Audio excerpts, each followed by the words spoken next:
শিমুল যেটা আসলে ওইটাই, ওই শিমুলাই সবাই জানে যেটা ওইটাই হয়েছে। আমার তো ওরকম কোনো ইমোশনাল জার্নি নাই, পুরো জার্নিটাই ইমোশনাল হয়ে গেছে শেষে গিয়ে।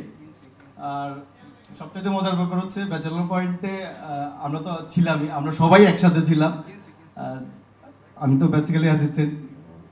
সেই প্রথম সিনটার কথাই যদি বলে, আমি ওইটাই এখন ইমোশনাল মনে করি, যেটা হচ্ছে যে আমরা খুবই সীমিত পরিসরে কাওলাতে শুটিং করতেছিলাম, এখানে সবাই সাক্ষী।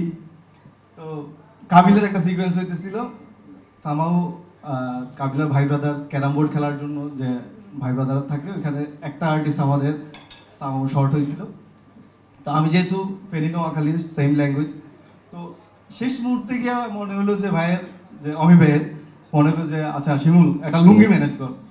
সেই কাওলাতে এখনো অবশ্য ওই কাওলাটা এখন আর নাই, মানুষের কাছে খুঁজে খুঁজে একটা লুঙ্গি ম্যানেজ করে আমাকে দাঁড় করানো হয়েছে। এবং আমি, আমার কাছে আসলে ওইরকম কোনো ফিলিংসও ছিল না, সেটা যে এই পর্যন্ত আসবে সেটাও জানতাম না। তো ওই ঘটনাটা আমরা সবসময় রিকল করি যে ওইটা আমার জন্য ইমোশনাল, এবং আমার সব কিছুর জন্য আসলে অমি ভাই আসলে দায়ী। আমি দায়ী বলবো, আমি তো অভিনেতা হইতে আসি নাই, ভাইয়া হচ্ছে যে বিভিন্ন সময় বিভিন্নভাবে আমাকে আসলে দাঁড় করাই দিছে। তো এটার হচ্ছে যে কৃতিত্ব বলেন আর দায় বলেন, সম্পূর্ণই আসলে অমি ভাইয়ের, পজিটিভলি দেয়। তো সবাইকে অনেক অনেক ধন্যবাদ। এত গুণীজন, এত সাংবাদিকের সামনে আমার আসলে এভাবে কথা কোনোদিন বলা হয়নি, আজকে বলার সুযোগ হয়েছে। ধন্যবাদ সবাইকে।